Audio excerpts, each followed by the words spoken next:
What's up, guys? Welcome back to the Educated Barfly. Today is a fantastic day because we are finally going to be using this nice Hamilton Beach drink mixer. Now, I have a lot to say about the Hamilton Beach drink mixer. I might even talk about it for 10 minutes before we even get into this cocktail. That wouldn't actually be that good, though, because I do have Pebble Ice here. We are doing a Pebble Ice thing. But I want to talk about the difference between blending, or like drink mixing, flash blending. I just want to make sure it works. I love that sound.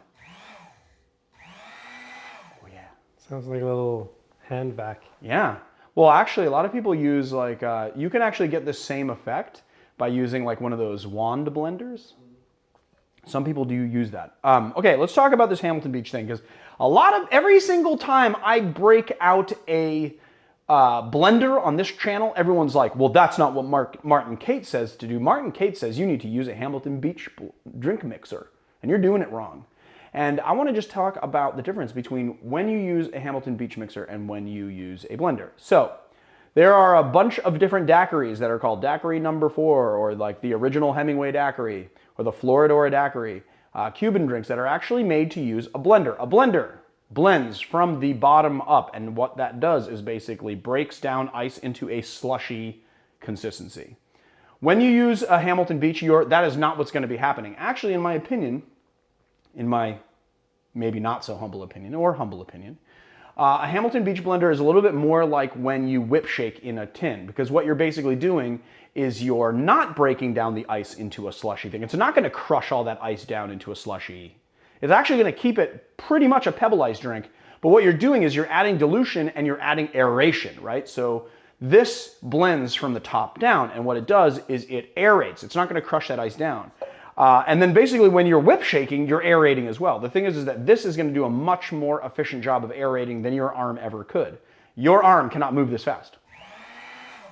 Well, my arm can't move that fast. Maybe like the Flash's arm. You think the Flash's arm could move that fast? Yeah. I mean, he can run, but can he shake? Like Superman, though, could probably do it. Right. I guess. So then there's this term called flash blending that everybody talks about. Now we're going to change tacks away from talking about Superman, who could do this with his arm. Yeah. That makes me so happy. I'll have a big smile like Steve the bartender when I do that. Okay. So flash blending is a term that gets thrown around a lot. And basically what flash blending is when you go like this. You put your drink in your tin, blah, blah, blah, blah, you put it in here, and then you go. And you're doing that to get a desired consistency. I tend to just go like this. Do that for 10 to 30 seconds depending on the drink, and then add a little bit more Pebble Ice. That's the thing about this, is that it's going to dilute, it's going to kind of break down some of the ice a little bit, but not very much. It's going to add aeration. You're going to throw it in the glass, and then you're going to have to add Pebble Ice on top to kind of pack the ice in.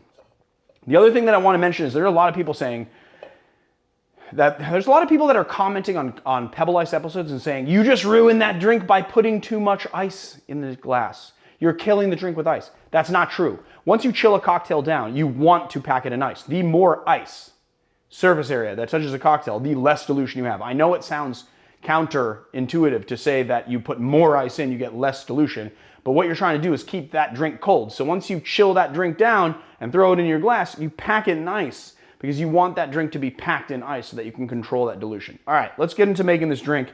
This is gonna be a good one. First thing we're gonna do is 3 ounces of pineapple juice. A little bit more, spill a little pineapple juice too while we're at it. Then we're going to do 1/4 of an ounce of lime juice. And then we're gonna do 1/2 ounce of lime cordial. Now, well, some of you are probably gonna say, well, why do you put lime juice in lime cordial? The thing about lime juice is that it's very tart. You want that acid. The lime cordial is a little bit different of a thing. So cordial basically comes from a punch base called sherbet. And what sherbet is you take all the peels of the lime, 12 peels, let's say, you peel 12 limes, put it in a bowl, you coat that in sugar, about 1/2 cup of sugar, and then you muddle it to express the oils, you let it sit. That's called an oleosaccharum, right? When you make a sherbet, you then take that oleosaccharum after you've let it sit for a couple hours and the sugar has extracted the lime oils to make a little syrup, and then you throw about 6 or 8 ounces of lime juice into that. You kind of heat up the mixture to sort of like, to dissolve the sugar, and what you basically have is this sort of lime mixture that has juice, but it's also pretty high in sugar content. Well, not high in sugar content, but it's got sugar in it, and it's got all of the lime oils, and you have this very three-dimensionally lime flavored thing. That is called a sherbet, and basically cordials are making sherbet. Then you double strain everything out, you heat it up a little bit, kind of make that sugar dissolve, then you strain everything out. Some people like to put an extra bit of, depending on what kind of sherbet sort of cordial you're making, like you might put a little extra citric acid in it. In a lime cordial, you obviously don't have to put citric acid in it. So that's the difference. You're using this for its high acid content, and then you're using this to add back a little bit of sugar and more lime flavor, right? So what we did was half an ounce of this and a quarter ounce of that. We're basically equating 3/4 of an ounce that way, but with different flavored lime substances, if that makes sense. All right, then we're gonna do 3/4 of an ounce of blue curacao. We're gonna do 3/4 of an ounce of liqueur 43. Okay, then we're gonna do 2 ounces of vodka. We're using my good old Mulholland. I think it's gonna go really well in this. It's got that nice flavor profile. That's gonna go really well. And people are going to say, it's vodka, it doesn't have flavor profile. But actually, this is a little bit, it's got a little tiny twinge of sweetness on the palate. Just a little tiny twinge. It's going to go good in this. So I'm using it. And then we're going to do just 1/4 of an ounce of aquavit. We're using the Swedish aquavit for this. Now, I also realized something that I didn't actually talk about the history of this drink. This drink is a reconstruction. It is called the Best Year.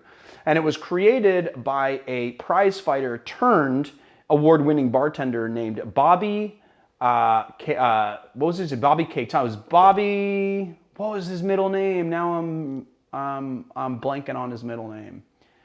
Bobby Caetano? No, that was the other guy's name. I gotta look it up now. Guys, I'm sorry, but I'm looking this up to get it right. His name is,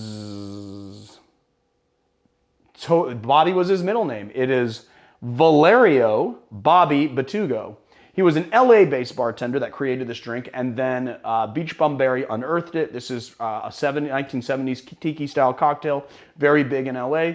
Beachbum or Jeff Berry unearthed it and then reconstructed it for Latitude 29, which is his bar in New Orleans. Don't like to really break out the phone, but I had just completely, whatever. I just got so involved in talking about the flash blending and everything that I blanked on the details. So, you know what? I got it done for you guys anyway. All right, we are going to add in about, I would say, 4 ounces of crushed ice, maybe a little bit more, maybe 6 ounces of pebble. All right, then we're gonna move these out of our way, right? We're gonna put them right here for now so you guys can get a good look at this. We're gonna put it in our drink mixer and we're gonna turn it on. We're gonna give it that dilution and aeration that it's looking for. I'm gonna do this for about, what was that, 20 seconds? One more. There you go. And then you have like a nice frothy mixture.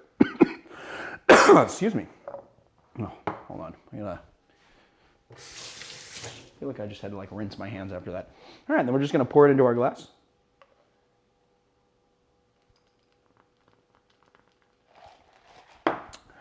You want to add a little more crushed ice in.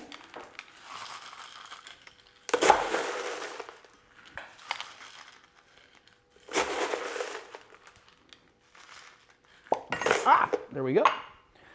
Going to, what did we say we were going to do? We're going to do that? No, we're going to do this. All right. Cut a little, kind of want to give it the whole tiki treatment. I'm going to do 3 of these guys today. And then, last but not least,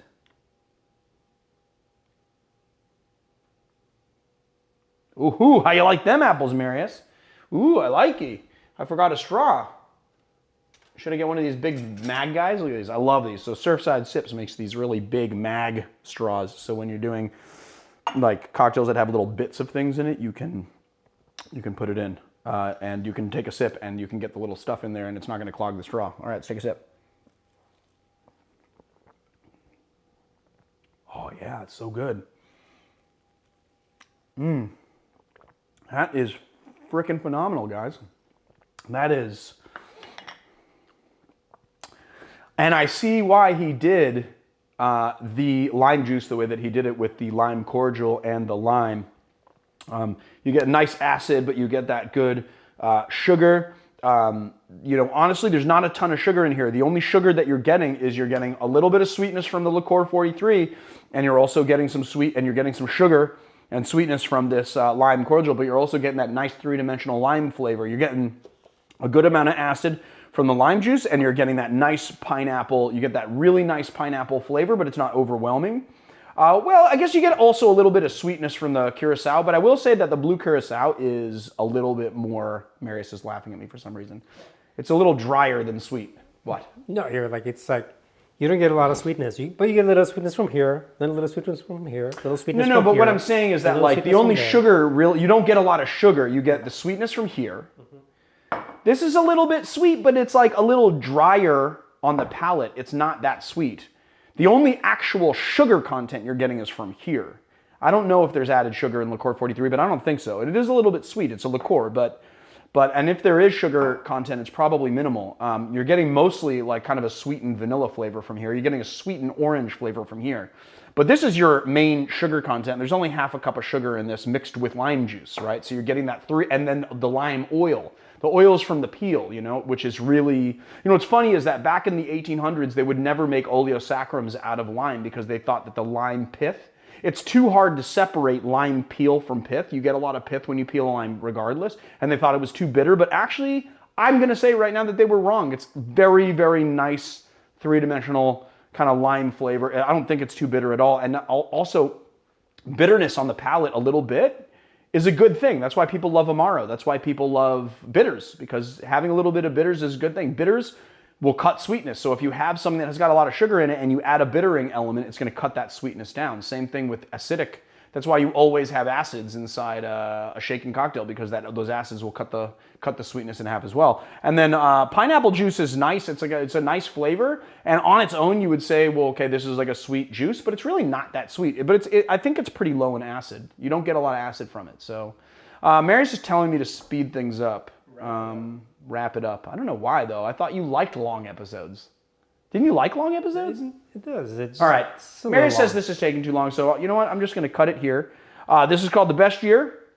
It was Valerio, Bobby Batugo in the 1970s made this drink, and then Beachbum Berry revitalized it. This is the Beachbum Berry recipe that we did today, and it is very good. I highly stand by it. I love it, and it's a nice blue cocktail. We've been doing a lot of like kind of blue cocktails. This is sort of bluish green. So you got, it's nice. It looks like a vacation. All right, if you like our channel, please hit like and subscribe. I'm going to quit annoying Marius today and just wrap this up. Check us out on Patreon. We've got some exclusive content, patreon.com/theeducatedbarfly, and I will see you guys on another time.